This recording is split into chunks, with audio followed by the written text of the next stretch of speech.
Hello दोस्तों, कैसे हो सभी। मैं सुमित लांबा स्वागत करता हूं आपका एक बार फिर आपके अपने यूट्यूब चैनल वती क्लासेस पर, जहां पर आप मैथ पढ़ते हैं।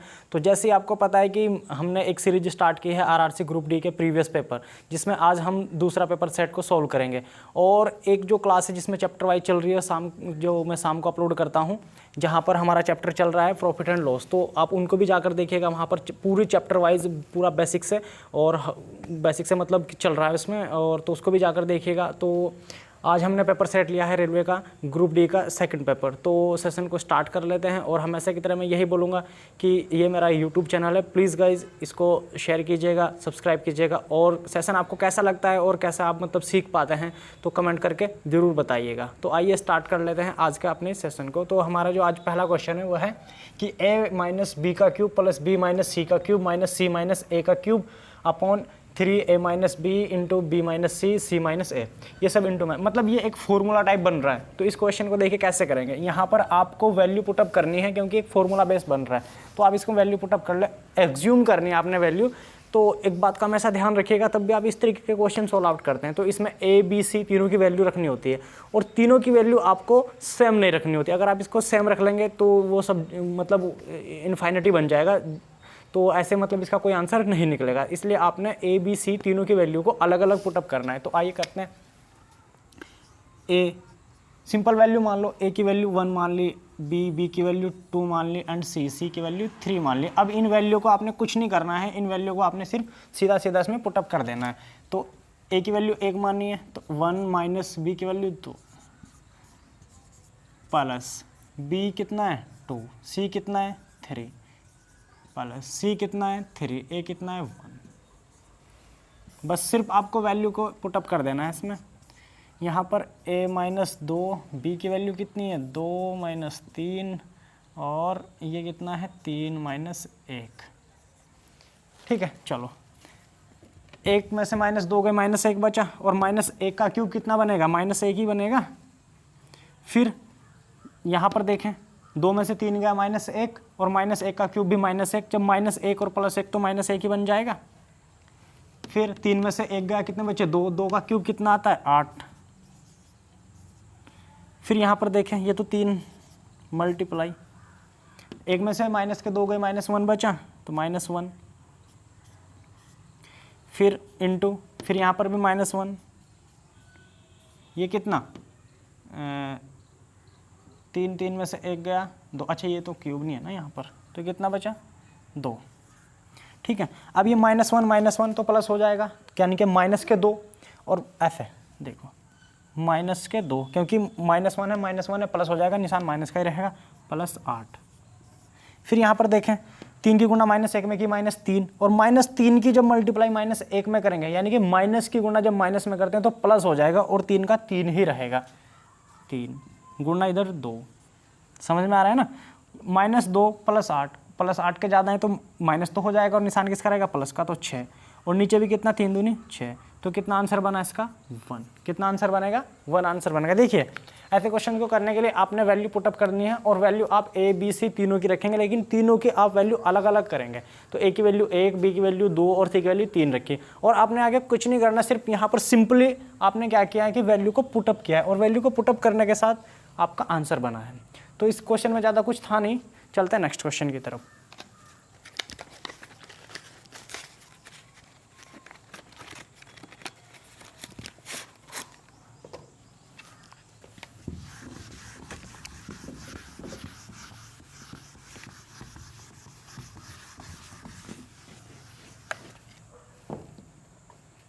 Next question, sine A plus sine B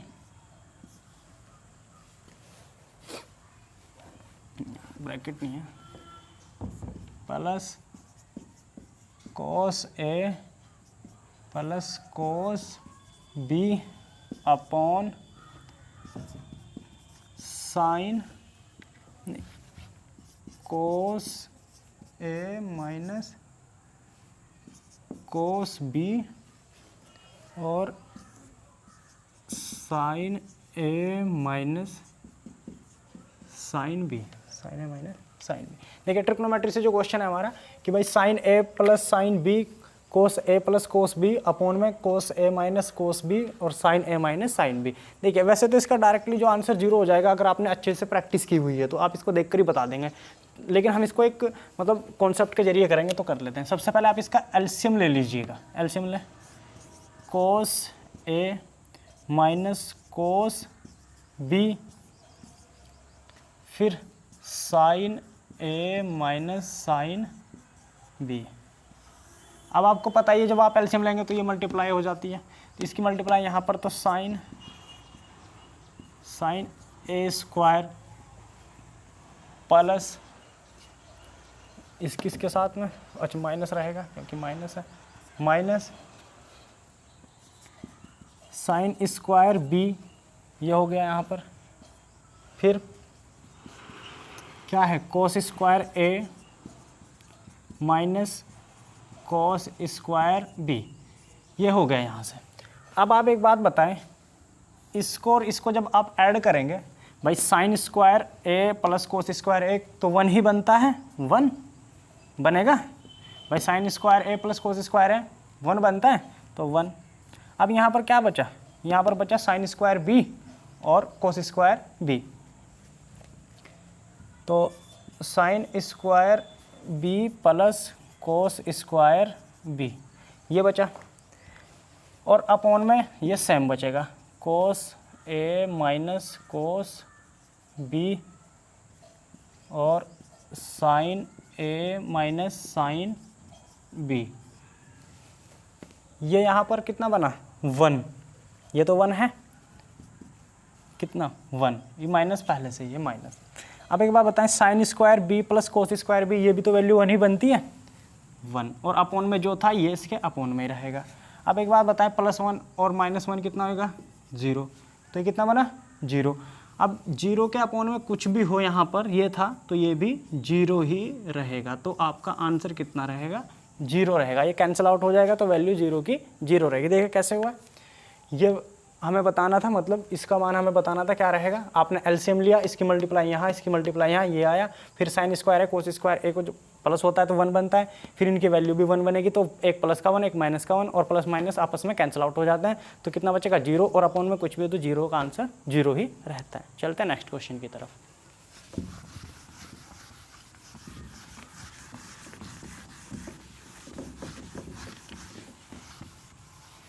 next question है कि अतुल है कोई लड़का, अतुल ने अपनी दुकान के लिए 25,000 रुपये रखे। खर्च करने के लिए उसने 25,000 रुपये लिए या रखे। उसने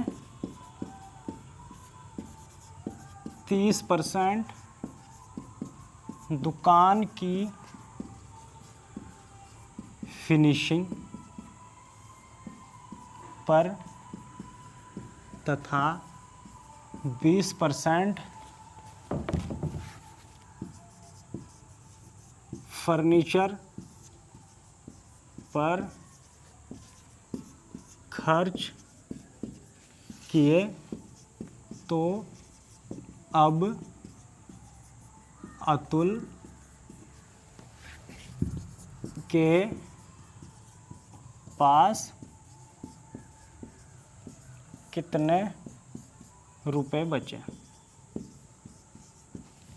ऐसा है भाई, अतुल ने अपनी दुकान के खर्च करने के लिए 25,000 रुपये लिए, 25,000 रुपये उसने लिए या रखे। उसने 30% क्या कर दिया, उसकी फिनिशिंग पर खर्चा करा दिया, और 20% उसने क्या किया, 20% उसने अपने जो फर्नीचर पर, उसका जो फर्नीचर था दुकान का, उस पर खर्चा करा दिया।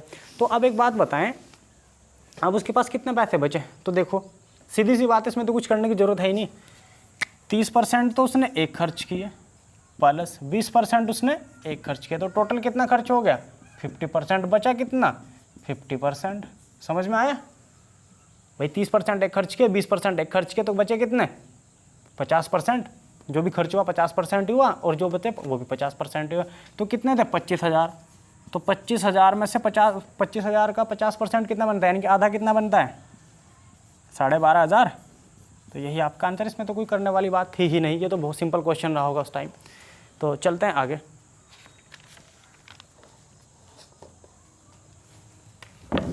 नेक्स्ट क्वेश्चन पाई चार्ट से देख लीजिए।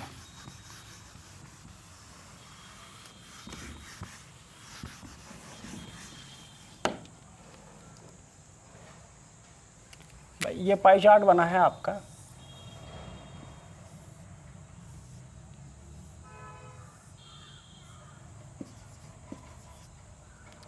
28%, 12% और 30, 5, 25, 30%, 5% और 25%। यह है अपना LMN, यह है PQR, यह है ABC, यह है DEF और यह XYZ। अब भाई ऐसा है कि दिए गए पाई चार्ट में भारतीय मोबाइल विनिर्माण कंपनी है, निर्मित मोबाइल की संख्या है। तो LMN द्वारा निर्मित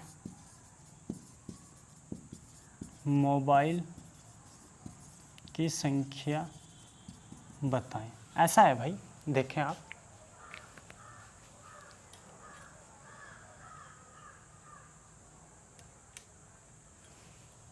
ऐसा है कि ये पाई चार्ट आपको दिखाया गया है। यहाँ पर कंपनी है 1 2 3 4 5, ये आपकी कंपनी है 40 और 60, ठीक है।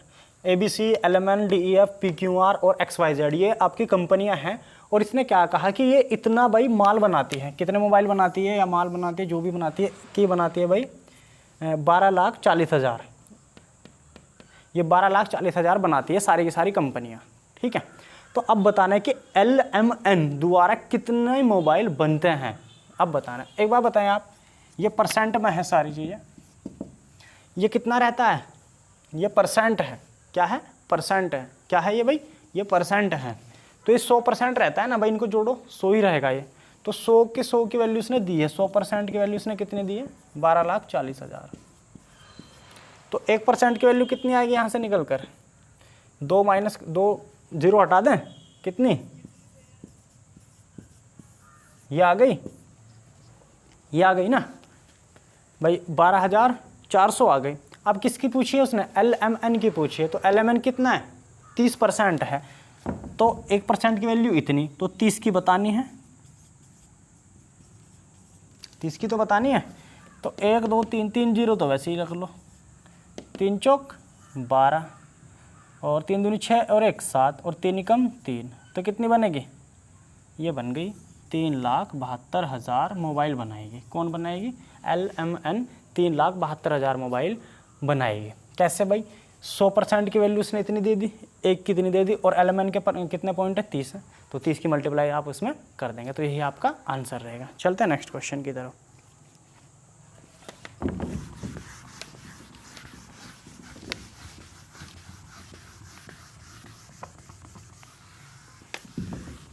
आप इसमें दूसरों की भी बता देते हैं, जैसे कि 28% के दिया है, ABCD का 28% दिया था, तो आप ABC का 28 से मल्टीप्लाई कर देते 12,400 की। और जैसे कि 5% दी थी तो आप 5 की मल्टीप्लाई कर देते, किसी का भी वो पूछता आप दोनों का बता देते, सभी का बता देते। चलते हैं भाई नेक्स्ट क्वेश्चन कि रुपए पर 10% वार्षिक चक्रवृद्धि ब्याज 2 साल में कितना होगा यदि ब्याज अर्धवार्षिक देय हो।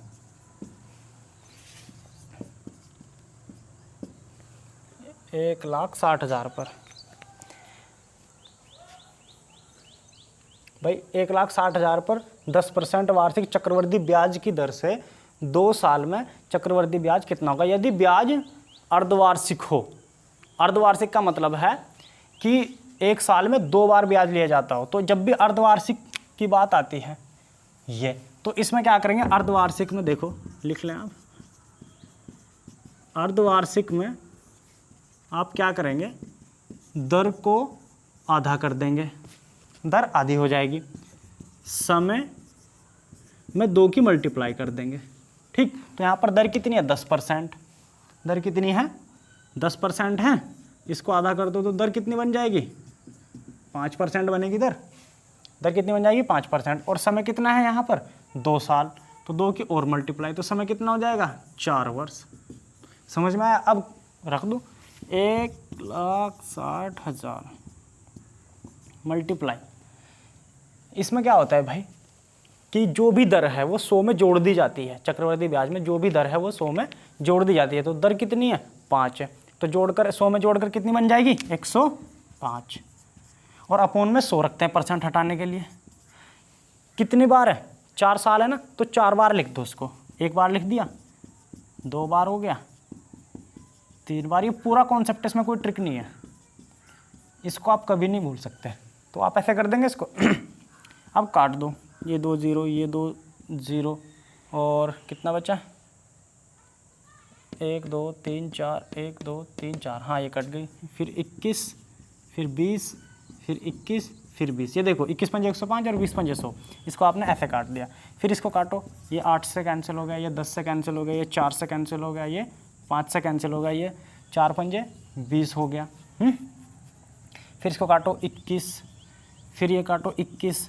अब ये 21 21 21 21 रह गया, 21 ऊपर 21 ऊपर 21 ऊपर 21। जब आप इनकी सबकी मल्टीप्लाई करेंगे तो 441, 9,261, 9,261 की जब 21 में आप मल्टीप्लाई करेंगे तो 19,481 के करीब कुछ बनेगा। 19,481 के करीब कुछ पूरा बन गया। तो ये क्या आया, ये आया आपका पूरा का पूरा ब्याज, मतलब इसमें ब्याज भी है और मूलधन भी है। तो इसमें से मूलधन हम माइनस कर लेंगे, तो मूलधन कितना है, ये आपका मूलधन है। तो ये आपका कितना बनेगा, 4 4 3, तो 3 4 4 8, ये आपका आंसर बनेगा कि 34,481 रुपये इस दर पर। और ऐसे ऐसे में ब्याज खाली इतना बनेगा। तो बात आई समझ में, कितने पर, 1,60,000 रुपये पर 10% वार्षिक चक्रवृद्धि ब्याज की दर से 2 साल का CI अर्धवार्षिक देना है जब, तो इतना बनेगा आपको। प्रोसीजर मैंने आपको बताइए कि भाई जब भी अर्धवार्षिक की बात हो तो दर को आधा कर दें और समय को दोगुना कर दें। तो दर 10 थी, 5 हो गई, समय कितना था, 2 था, 4 हो गया।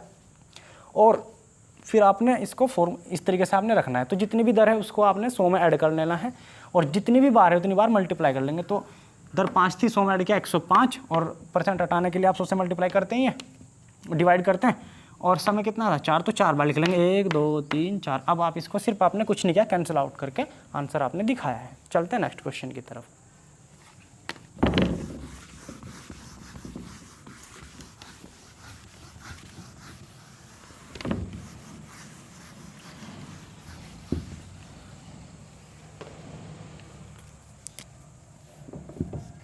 बोला है कि भाई 2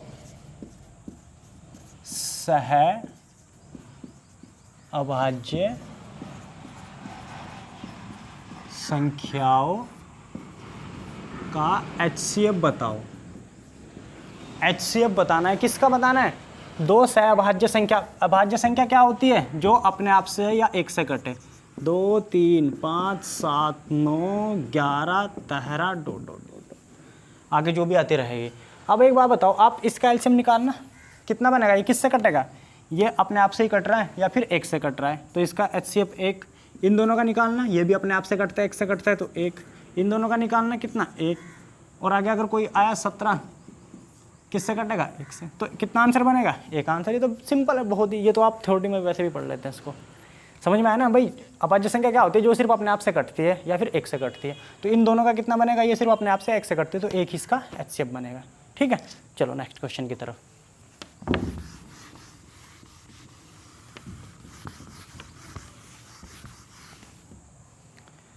ठीक है, नेक्स्ट क्वेश्चन है कि भाई 3 टैंक हैं, 3 पाइप हैं, 3 पाइप ABC हैं, 3 पाइप हैं ABC हैं,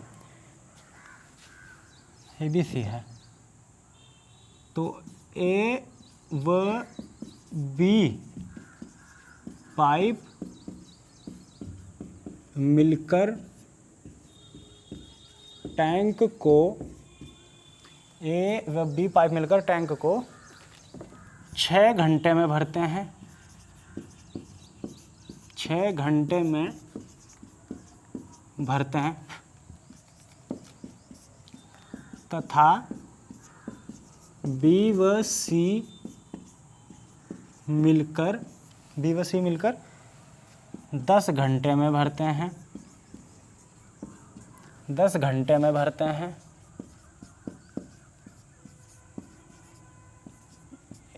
A व C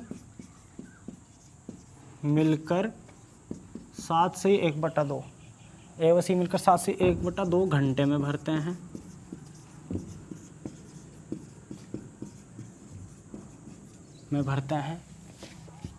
तो अकेला A पाइप कितने घंटे में टैंक भरेगा? कौन बताना है? अकेले A के बताना है। अकेले A को बताना है। ऐसा है भाई कि 3 पाइप है, A pipe, B pipe, C pipe. ठीक है, तो उसमें A व B मिलकर कितनी देर में भर रहे हैं? 6 घंटे में भरते हैं। B C मिलकर 10 घंटे में भरते हैं, तथा A व C मिलकर 7 से 1/2 घंटे में भरते हैं। तो बताने कि अकेला पाइप A कितने घंटे में भरेगा। तो बताओ, सबसे पहले आप इसको फ्रैक्शन की जगह डायरेक्ट में ले लो कि 7 दूनी 14 और 1 15, 15/2। ये 15/2 घंटे यानी कि 7.5 घंटे आ गए, 7.5 घंटे आ गए ना। तो अब इसको लिख लें, A व B यानी कि A प्लस B कितना? 6 घंटे, B प्लस C कितना? 10 घंटे, और A व C कितना? 15/2 यानी कि 7.5 घंटे मान लो, या 15/2 घंटे ही मान लो। इनका आप क्या लो? एलसीएम लो। तो 6, 10 और 15 का एलसीएम कितना बनेगा? 30 बन जाएगा भाई। 6 और 10 और 15, इसको 2 को इग्नोर कर दो अभी। 6, 10, 15 कितना? 30 बन गया। 6 पंजे 30, 10 तिया 30, 15 दूनी 30। अब देखो यहाँ पर 15/2 एलसीएम को भाग जब आप करेंगे तो ये कितना बनेगा? 2। ये चले जाता है इसके ऊपर, तो कितना आएगा? 4। समझ में आया ना कैसे भाई? 30 को जब आप 15/2 से डिवाइड करेंगे तो ये तो पहुँच जाता है यहाँ, बस हो गया। तो कितना? 4। तो ये कितना? 4 घंटे। समझ में आया ना कैसे किया मैंने? चलते हैं। अब देखो करना क्या होता है। अब क्वेश्चन यहाँ से स्टार्ट होगा, क्वेश्चन अब यहाँ से स्टार्ट होगा। देखो करना क्या है, यहाँ भी A plus B, B plus C, A plus C, ठीक है ना? सब कुछ आ रहा है। चलो अब बताओ पूछा किसका है? आपने पूछा A का है, पूछा A का है, ठीक है। तो अब इसमें से वैल्यू A, जिसमें A आ रहा है उनको तो ऐड कर ले, और जिसमें A नहीं है उसको माइनस कर ले। बताऊंगा कैसे, क्यों। तो यहाँ पर A इसमें भी है, A इसमें भी है, तो इन दोनों को जोड़ो तो 5 और 4 कितना? 9। 9 में से 3 घटाओ, कितना बचा? 6। क्यों? 5 और 4 9, 9 में से 3 घटा, कितना बचा? 6 बचा। A के पॉइंट कितने आ गए? 6 आ गए। जब A के पॉइंट 6 आए, A के पॉइंट 6 आए, तो पूरा काम कितना है? 30 है। तो कितने से भाग कर लेंगे? 6 से। कितना आ गया? 5 आ गया। अभी रुकना है, ये आपका आंसर नहीं बनेगा, ये आपका आंसर नहीं बनेगा। इस आंसर को आपने, जो आंसर आपका आया है उसको क्या करना है? डबल करना है। क्यों करना है डबल? क्योंकि देखो हर बार काम डबल डबल ही हो रहे हैं, यहाँ पर हर काम डबल डबल ही हो रहे हैं। इसको यानी कि 2 लोग मिलकर काम को कर रहे हैं, इसलिए जो आपका आंसर आएगा उसको आपने डबल कर देना है। मैं ये भी बोल दूंगा कि आप इसको डबल कर ले, लेकिन यहाँ पर आप कंफ्यूज हो जाओगे। आपने जो आंसर आएगा उसको ही आपने डबल कर देना है। तो ये 10 घंटे, तो ए कितने घंटे में भरेगा? 10 घंटे में भरेगा। कितने घंटे में भरेगा? 10 घंटे में भरेगा। अगर वो पूछ ले आपसे कि बी का बताओ, भाई ए की जगह बी का भी तो पूछ सकता है, तो बी का करना क्या है आपने, जिसमें बी आ रही है वो वैल्यू ऐड कर ले, और जिसमें बी नहीं है उसको आप माइनस कर ले। तो यहाँ पर भी ए आ रहा है, वो सॉरी बी आ रहा है 5, यहाँ पर भी बी आ रहा है 3, इनको जोड़ो 5 और 3 8, 8 में से 4 घटाओ, कितने बनेगा? 4 बचेगा। 4 से 30 को डिवाइड करो, 4 से 30 को डिवाइड, 4 सत्ते 28, कितना बचा? 2.50, 7.5 आया। अब 7.5 तो ये आ गया, लेकिन इसको भी आपने डबल ही कर देना, तो कितना आएगा? 15 घंटे। समझ में आ रही है ना मेरी बात? 15 घंटे। अगर वो पूछ ले आपसे किसका? सी का, तो जिसमें सी आ रहा है उनको ऐड करो, इसमें सी है, इसमें सी है, ठीक, इसमें सी नहीं है, तो 4 और 3 7, 7 में से 5 गए 2। अब 2 से 30 को डिवाइड करो, कितना आया? 15 आया ना। अब 15 जब आपका आंसर आ गया तो वो आंसर नहीं है, उसको डबल करना है, क्योंकि आंसर को आप डबल करेंगे, खासकर इस वाली कंडीशन में जब भी 2 लोग मिलकर काम करते हैं। तो जब 15 आया, डबल किया, कितना बचा? 30। तो सी कितनी देर में करेगा? सी करेगा 30 घंटे में काम को करेगा। सो गाइज, कैसा लगा ये आज का क्वेश्चन और कैसा लगा ये जो मैंने पेपर सोल्व आउट कराया है? तो इस प्रक्रिया को और ये जो हम क्वेश्चन कर रहे हैं आरआरसी ग्रुप डी वाले, इनको आप घर पर भी लगाइए, ताकि आपका जो, अगर आपने अभी तक भी मैथ को नहीं पढ़ा है ना, और अगर आप डायरेक्ट मेरी क्लासेस देख रहे हैं, तो यकीन मानिए आप इससे बाहर कुछ भी नहीं होगा और आप मैथ को मतलब ईजी बना पाओगे। क्योंकि मेरा मानना यह है कि अगर आपका कॉन्सेप्ट मजबूत है, आपका बेसिक बहुत अच्छे से है, तो आप इजीली बहुत सारे क्वेश्चंस को आराम से कर देंगे, और बिल्कुल भी आपने मतलब इसमें कंफ्यूज होने वाली बात ही नहीं, क्योंकि मैं कोई ट्रिक नहीं सिखाता, मैं डायरेक्ट कॉन्सेप्ट सिखाता हूँ। और जब अगर आपका कॉन्सेप्ट मजबूत है तो यकीन मानिए आप किसी भी क्वेश्चन को बहुत ही ईजिली सोल्व कर सकते हैं। तो ऐसे ही क्वेश्चंस को और भी मतलब पढ़ने के लिए मैंने बहुत सारी क्लासेस मतलब यूट्यूब पर अपलोड की हैं, आप उनको भी जाकर देखिएगा। और एक शाम के टाइम मेरी क्लास चलती है जिसमें मैं चैप्टर वाइज क्वेश्चंस कराता हूं, और पूरा चैप्टर मैंने उसमें 1% करा दिया है, और लाभ हानि भी हमारा समथिंग कंप्लीट ही होने वाला है। तो आप जाकर उनको भी देखिएगा, और आगामी मेरी वीडियो के लिए प्लीज़ मेरे चैनल को सब्सक्राइब कीजिएगा और बेल आइकन को प्रेस कर लीजिएगा। तो आज के लिए इतना ही गाइस, मिलते हैं नेक्स्ट वीडियो में, तब तक के लिए जय हिंद।